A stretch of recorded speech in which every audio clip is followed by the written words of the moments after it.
Dear students, dear guys, today I am going to teach about set theory who is related to the class 11th, and this set theory is belong to class 11th. Today is the first part of the set theory, and today I am going to describe about the all sets. First of all, before starting the video, I want to say that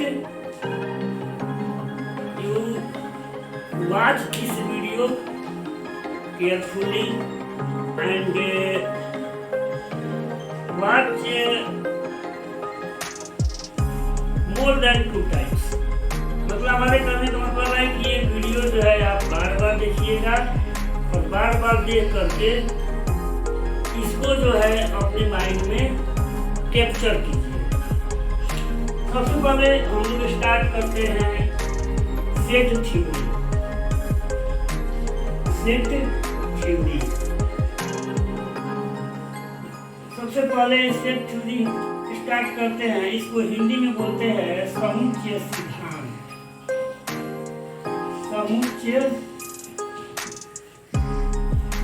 सिद्धांत इसको define करने के पहले हम लोग जानते हैं, थोड़ा सा इसको हिंदी में डिस्क्राइब करते हैं क्या है। तो गणित की जिस शाखा में हम समुच्चयों के बारे में पढ़ते हैं, उस शाखा को हम लोग जो है सेट थ्योरी कहते हैं। अब इसका डिफिनीशन हम लोग देखते हैं, इसका डिफिनीशन क्या है। तो इसका डिफिनीशन इस प्रकार से है।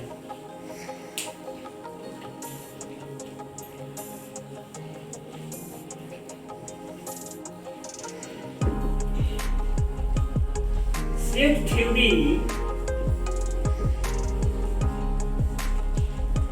is such branch of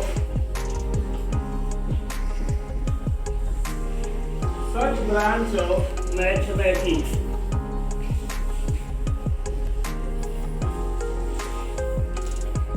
in which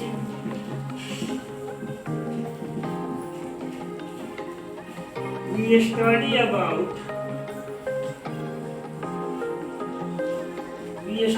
about the details of sets। यहाँ जो है डिफिनीशन में ये बताया गया है कि सेट थ्योरी गणित की एक ऐसी शाखा है जिस शाखा में हम जो है सेट्स के बारे में पढ़ते हैं।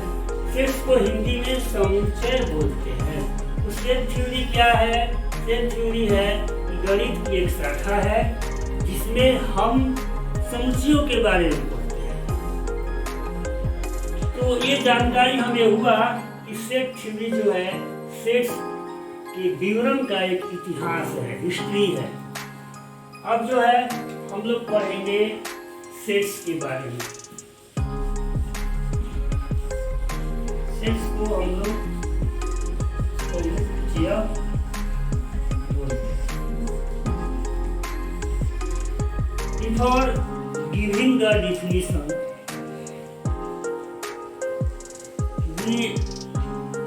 we have known about some things.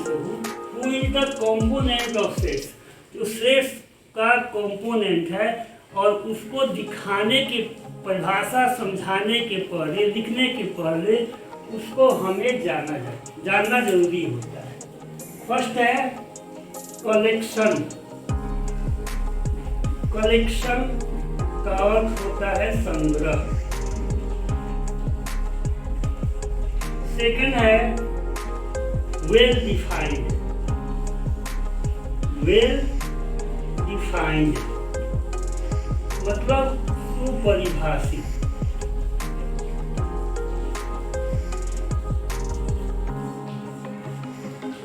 तीसरा है थीस। थिंग्स का मतलब वस्तुएं। तो सेक्स की परिभाषा देने के पहले हम लोग इसको जानना जरूरी है कि कलेक्शन करते हैं, कैसे करते हैं। वेल डिफाइंड थिंग्स को हम जो है इसमें लोग कलेक्ट कर देते हैं तो सेक्स हो जाता है। अब जो है सेक्स की को परिभाषित हम लोग निम्न प्रकार से करते हैं।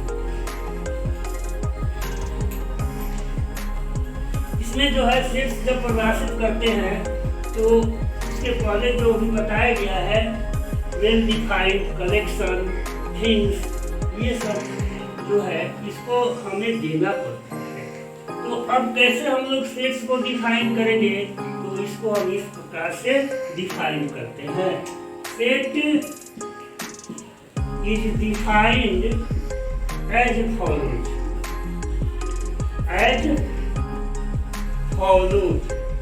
मतलब सेक्स को हम लोग निम्न प्रकार से परिभाषित करते हैं। इसका परिभाषा है a well defined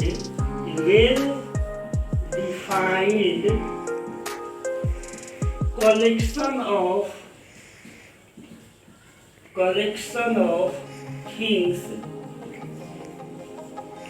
or objects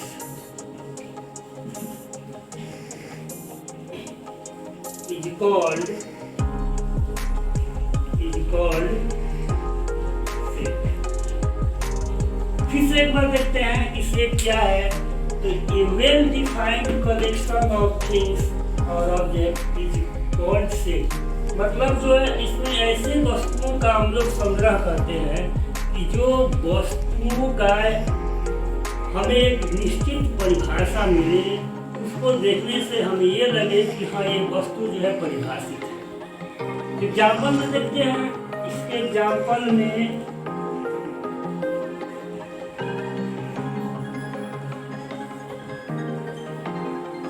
स्वतंत्र भारत के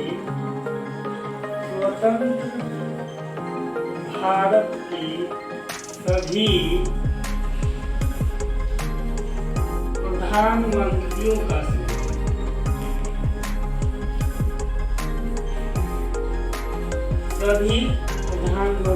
का संग्रह अगर हम करते हैं तो ये हमारे जो है सेट का उदाहरण है। All PM of independent India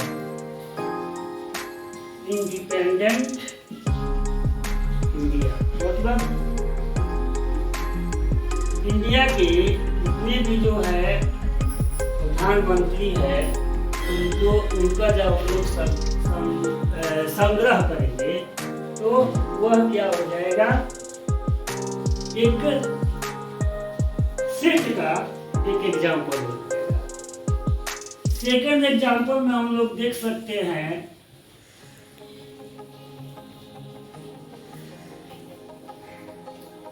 vowel letter का कलेक्शन। मतलब इसको इस तरह से लिख सकते हैं इंग्लिश मीडियम में collection of vowel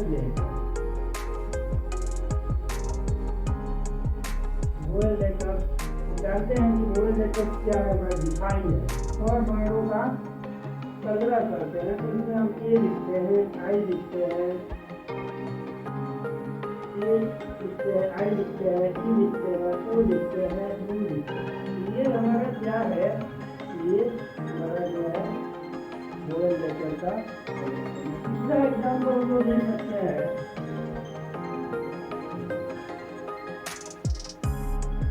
collection of all natural numbers।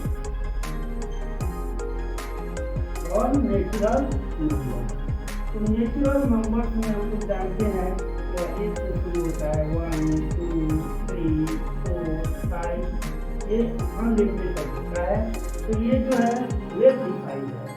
ये जो ऐसे नंबर का संग्रह है, कलेक्शन है जो वेल डिफाइंड है। जब हम नेचुरल नंबर का नाम लेंगे तो 1 2 3 से स्टार्ट होगा। इस प्रकार से हम अनेकों जो है समुच्चय अनेकों जो है समुच्चय का सेट्स का उदाहरण दे सकते हैं। एक बार फिर देखें कि सेट्स को कैसे डिफाइन किया जाता है। तो सेट्स एक बिल्कुल नई शाखा है और इसे जो है 1845 ईस्वी में जॉर्ज कैंटर के द्वारा शुरुआत किया गया था, स्टार्टिंग किया गया था। जॉर्ज कैंटर जो थे, जॉर्ज कैंटर वो जर्मन गणितज्ञ थे जिन्होंने इसको 1845 ईस्वी में एग्जिस्टेंस में लाया। जॉर्ज कैंटर जो है कहाँ के साइंटिस्ट थे? तो जर्मन के साइंटिस्ट थे। उन्होंने सबसे पहले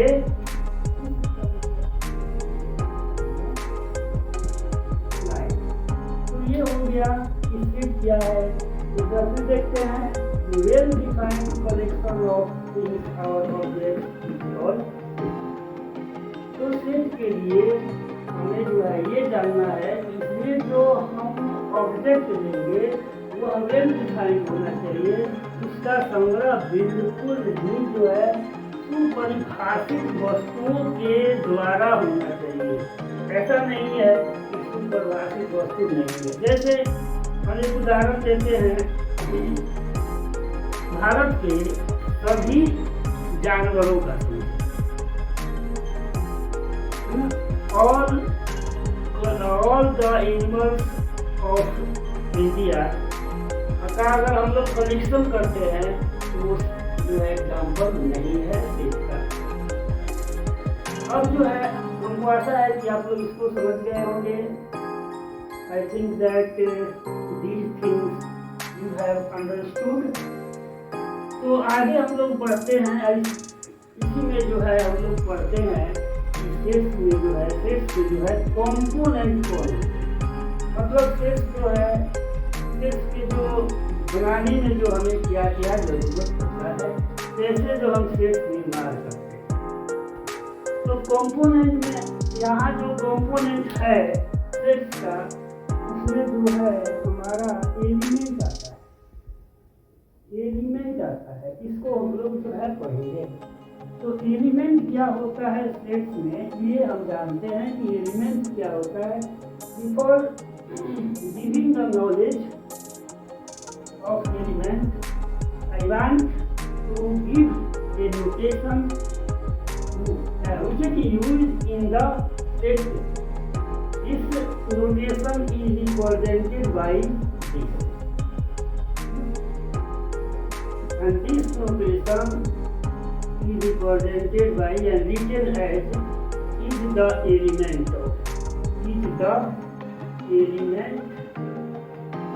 of को हम लोग करते हैं। इसको अगर हम ऐसे करके ऐसे कट कर देते हैं तो इसका मतलब होता है is not the element of. इस सिंबल को हम लोग जो है एलिमेंट का। अब जो है क्या रोल होता है एलिमेंट का सेट के कंस्ट्रक्शन में क्या रोल होता है, इसको हम लोग जानेंगे।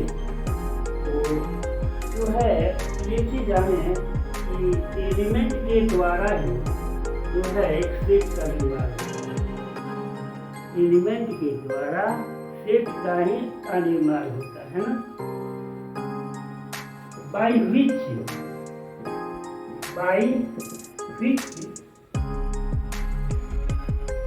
set to be constructed that is called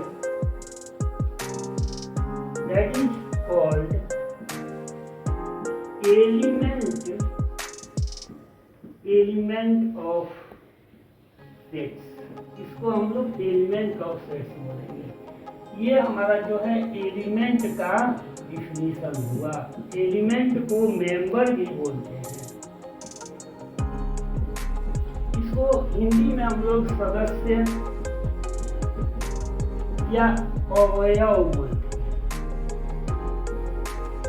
एक बार फिर समझें, एलिमेंट जो है, मेंबर जो है क्या है सेट का। तो हमने लिखा, इसको डिफाइन किया, by which A set be constructed that is called element of set. जिसके द्वारा एक समुच्चय का निर्माण होता है, उसको उस समुच्चय का अवयव या सदस्य का। अब एग्जाम्पल से इसको हम लोग समझेंगे। जैसे मान लिया कि हम एक ए जो है सेट को दिखा रहे हैं। इस सेट इज रिप्रेजेंटेड बाय ए। इसमें हम लोग लिखते हैं A E I O you. जैसे पहले ही बताया, डिफाइंड कलेक्शन है इसका, तो vowel A E I O U well defined है, और इसके संग्रह से हमारा जो सेट बना है उसको हम लोग ए कहते हैं। अब इसमें एलिमेंट क्या है, अब इसको हम रिप्रेजेंट करते हैं इस प्रकार से। ध्यान से देखिएगा guys, you have to see, you have to watch the video very simply. यहाँ हम लोग लिखते हैं ए, और यहाँ ये सिंबल डाल देते हैं, यहाँ लिख देते हैं ए। इसका मतलब हुआ कि ए इज द एलिमेंट ऑफ ए। यहाँ ए जो है ये एलिमेंट या मेंबर को दर्शाता है, और यहाँ ए जो है ये आपके सेट को दर्शाता है। मैंने सेट ए का छोटा ए क्या है, एलिमेंट। इसी प्रकार से अगर हम लिखते हैं यहाँ पर बी, यहाँ ये क्यों लगा, इसका मतलब ये हुआ एलिमेंट ऑफ सेट ए, मतलब सेट ए का ई जो है एलिमेंट नहीं है, मेंबर नहीं है। बिल्कुल देख रहे हैं कि ये तो है इसमें, लेकिन डी इसमें कहीं नहीं है, इसलिए डी जो है हमारा जो है ए का मेंबर नहीं है। इस प्रकार से हम यहाँ अगर ओ लिखते हैं, वो इज द मेंबर ऑफ ए, ये 100% सही है। तो ओ जो है वो इसका अवयव है, सिर्फ ए का अवयव है, इसलिए इसको सही माना जाएगा। तो हम लोग समझ गए कि एलिमेंट क्या होता है और इसका क्या रोल होता है। तो इस प्रकार से देखते हैं गाइस कि ए जो है हमारा जो है ए एक सेट है, और ए ई आई ओ यू हमारा क्या है, उस सेट का एलिमेंट। तो it is clear that elements make the set, and these elements should be well defined। मैंने इसको जो है well defined होना चाहिए, सुपरिभाषित होना चाहिए। तो यहाँ हम लोग ये समझते हैं कि सेट का निर्माण कैसे होता है। सेट का निर्माण कैसे होता है गाइस, सेट का निर्माण होता है उसके एलिमेंट, और वो एलिमेंट्स कैसे होने चाहिए, तो वेल डिफाइंड होने चाहिए, सुपरिभाषित होने चाहिए, सुनिश्चित होने चाहिए, वस्तुओं के का जो संग्रह होना चाहिए उसमें वेल परिभाषित होना चाहिए, और वस्तु जो है सुनिश्चित होना चाहिए। Well defined collection of objects is called set. क्योंकि हम लोग जानते हैं कि सेट को डिफिनेशन जब दिया जाता है तो उसमें वेल डिफाइंड वर्ड जो है यूज किया जाता है, तभी वो सेट का परिभाषा होता है। गाइस, अब हम लोग पढ़ लिए हैं एलिमेंट के बारे में, पार्टी एलिमेंट। अब जो है सेट में, सेट को हम लोग रिप्रेजेंट करते हैं, निरूपण करते हैं। सेट को कैसे निरूपण करेंगे तो जो है इसको हम आपको बताने जा रहे हैं। सेट का निरूपण, representation of set, in which way the elements of set is represented, इस प्रकार से रिप्रेजेंट किया जाएगा। अब इसको हम यहाँ पढ़ेंगे। तो यहाँ पढ़ेंगे representation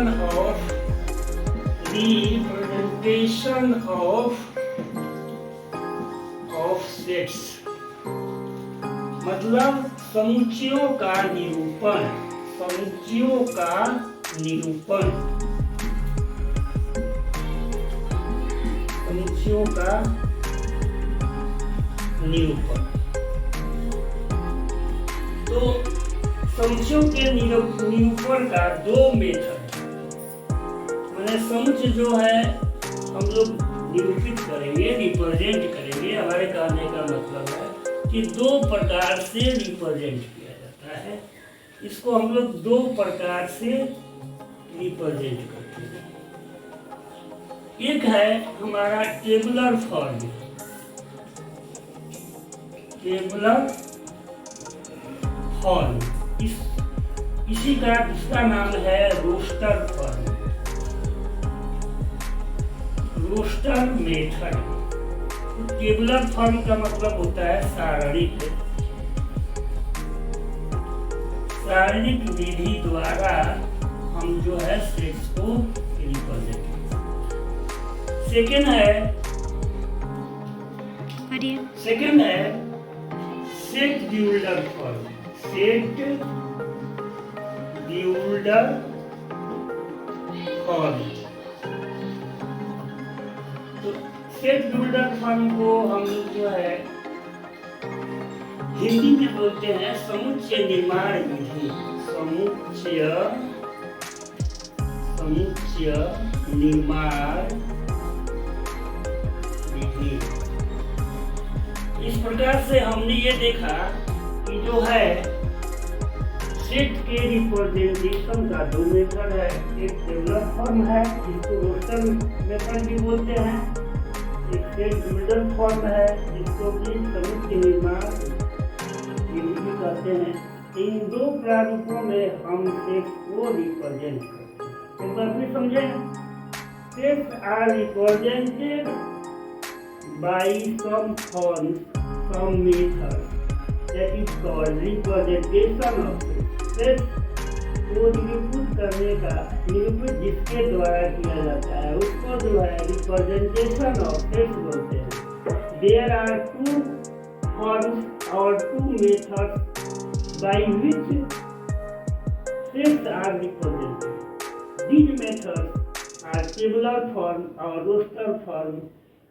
Second is set builder form और set builder method। मतलब हमारे कहने का मतलब है समुच्चय को निरूपित करने की दो विधियां हैं। पहला है शारीरिक विधि और दूसरा है विधि। इसको आप लोग समझ गए होंगे। हमको जहाँ तक आता है कि आप लोग इस मेथड को समझ गए होंगे। गाइज, अब इस मेथड को हम लोग बारी बारी से पढ़ेंगे। ये मेथड है क्या? Let us read about each method by details and with the examples। Examples के द्वारा इसको हम लोग पढ़ेंगे और ये कैसे होता है। तो सबसे पहले हम बता रहे हैं tabular form. What is tabular form? का नाम है रोस्टर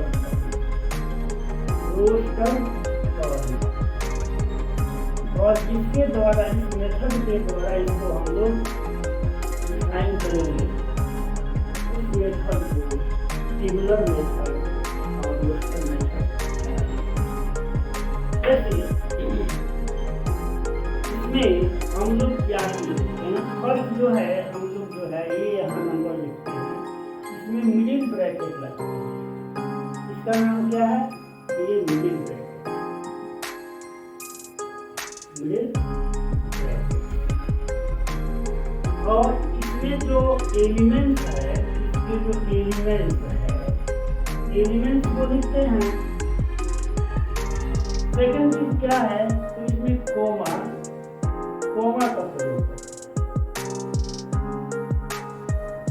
कोमा का प्रयोग। अब कैसे करेंगे, कैसे इसको डिफाइन करेंगे, तो टेबुलर फॉर्म और roster form. This is such type of form in which elements of the sets is separated by comma and written in the middle. इसको इस प्रकार से हम लोग डिफाइन करते हैं। such form of representation of sets is called tabular form. Such form of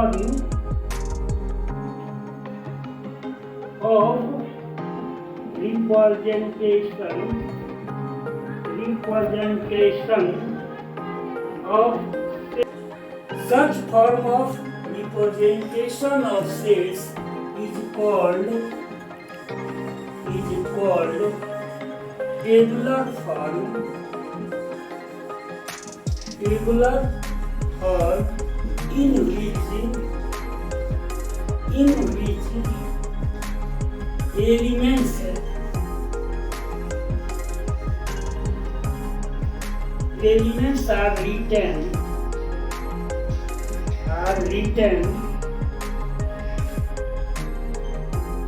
elements are written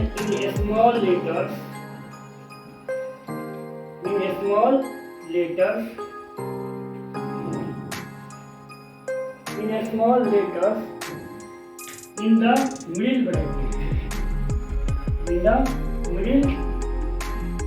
bracket. Middle bracket में इसको हम लोग लिखते हैं। एग्जाम्पल में यहाँ देखिए, एग्जाम्पल में हम लोग यहाँ देख रहे हैं कि एग्जाम्पल में क्या है। जैसे कि हम यहाँ ए लिखते हैं, तो इसमें जो है ए बी सी डी, इसका मतलब ये हुआ कि A B C D element है और उसको हम इस कोमा निशान के द्वारा, कोमा के द्वारा सेपरेट करके इसको लिखते हैं, है ना। हमेशा याद रखना है कि सेट्स के अंदर जब भी सेट्स लिखते हैं तो उसमें एक एलिमेंट जो है हमेशा एक ही बार लिखा जाता है, उसको दो बार नहीं लिखेंगे, उसको रिपीट नहीं करेंगे, एक ही बार लिखेंगे। एक बार फिर समझिए, टेबुलर फॉर्म ऑफ और roster form of such form of representation of sets is called tabular form in which elements are written in the small brackets in small letters in middle brackets separated by comma, separated by comma। ठीक है, एक बार फिर देखेंगे। First form of representation of sets is called tabular form in which elements are written in small letters। Hindi में समझेंगे कि मतलब है रिप्रेजेंटेशन का, सेट्स के रिप्रेजेंटेशन का ऐसा फॉर्म जिसमें हम उसके एलिमेंट्स को मिडिल ब्रैकेट में छोटे अक्षर में कोमा के द्वारा सेपरेट करके लिखते हैं। एग्जाम्पल में A equal to A B C D. Second example में ले सकते हैं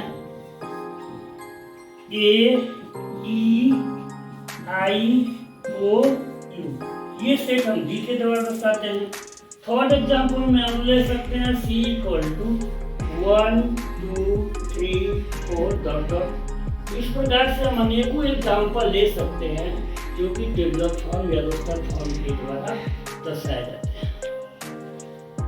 गाइस, आशा है कि आप इसको समझ गए होंगे। इसका एक और फॉर्म है जिसको भी हम लोग जो है सेट बिल्डर फॉर्म बोलते हैं। तो इसको हम निम्न प्रकार से परिभाषित करते हैं और इसको जो है हम आशा करते हैं, I hope that you are listening more carefully and should understood very clearly. If you listen me and watching my video, you can understand these things. Second है set builder form. Set builder form और method. तो this method is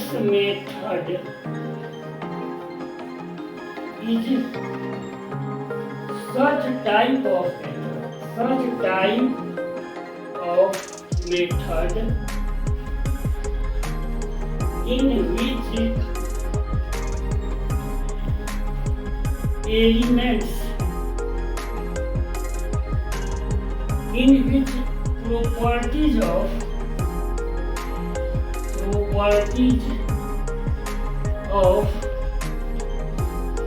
elements are shown by X and such that symbol is used here and these all elements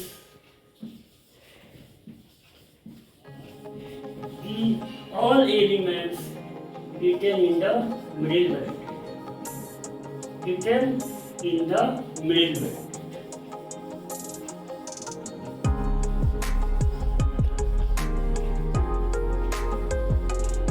मतलब इसमें हम लोग क्या करते हैं, जो सेट्स का एलिमेंट्स होता है उसके प्रॉपर्टीज को x मान लेते हैं, और उसको सच दैट जो सिंबल है इसको हम लोग सच दैट बोलते हैं।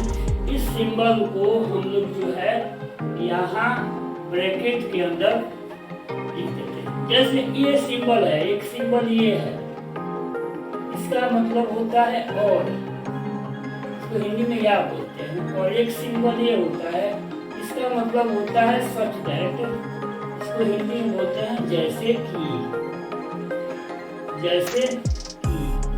तो ये सिंबल हम लोग यहाँ यूज करते हैं।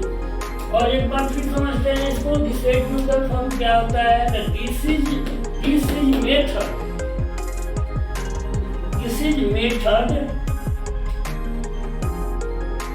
Method of such type of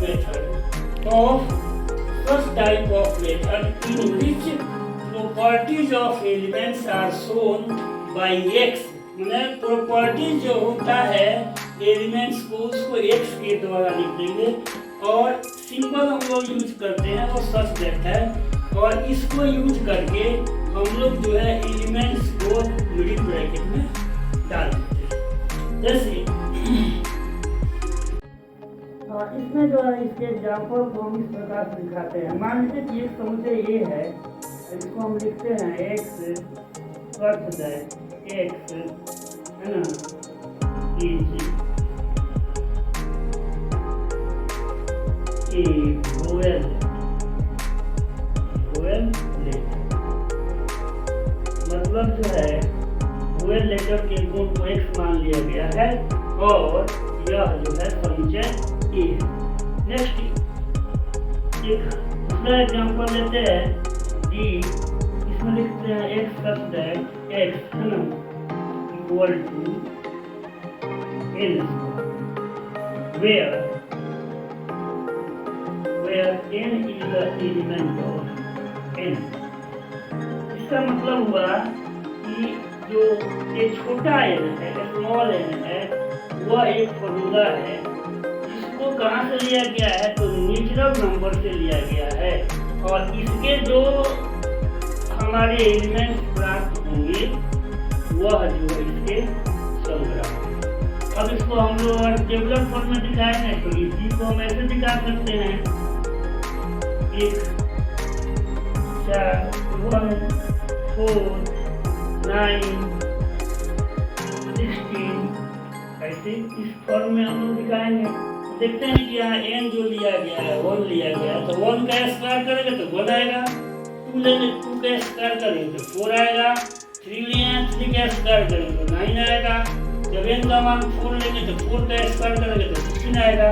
इस प्रकार से जो सेट हमको बन रहा है, ये जो अगर हम टेबुलर फॉर्म में दर्शाते हैं, इसको हम इस तरह से लिखते हैं। एक बार फिर रिवीजन कर लिया जाए कि इसमें जो है वोवेल लेटर के प्रॉपर्टीज को एक्स के द्वारा दर्शाया गया है और यहाँ फर्स्ट एट का निशान लगा हुआ है, मिडिल ब्रैकेट में लिखा गया है। दूसरा एग्जाम्पल है ई जो है x क्या है n स्क्वायर के बराबर है और n जो है आपका नेचुरल नंबर का मेंबर है, इसको टेबुलर फॉर्म में दिखाया गया है। तो 1 का स्क्वायर करेंगे 1, 2 का स्क्वायर करेंगे तो 4, 3 का स्क्वायर करेंगे तो 9, 4 का स्क्वायर करेंगे तो 16। इस प्रकार से जो हमारा टेबुलर फॉर्म में जो सेट बन रहा है वो मिडिल ब्रैकेट में है, 1 4 9 16 1 टाइम्स आया है और इसको जो है कॉमा निशान के द्वारा सेट किया। तो here guys, I guess that you have understood all these things and I am requested you to see this video and this chapter again and again। बार बार इसको देखिए, बार बार देखिए, आपको समझ में आएगा। और इसका पार्ट 2 में हम लोग जो है सेट थ्योरी के पार्ट 2 में हम लोग टाइप्स ऑफ सेट्स पढ़ेंगे। इसके लिए आपको मैं बहुत सॉरी कहता हूँ, इसको आपको जो है इंतजार करना पड़ेगा इस वीडियो के पार्ट 2 को देखने के लिए। तब तक आप पार्ट 1 देखिए और पार्ट 1 देख करके इसको समझिए और इसके इम्पोर्टेंस को समझिए। इससे चैप्टर जो है आपका बनेगा और इसमें आपको ये बताया गया है कि what is set theory, what is sets, what is elements, in which way sets are represented. ये जितने चीज हैं आपको विथ एग्जाम्पल के साथ, विथ वेल रिप्रेजेंटेशन के साथ आपको दर्शाया गया है। Thanks very much.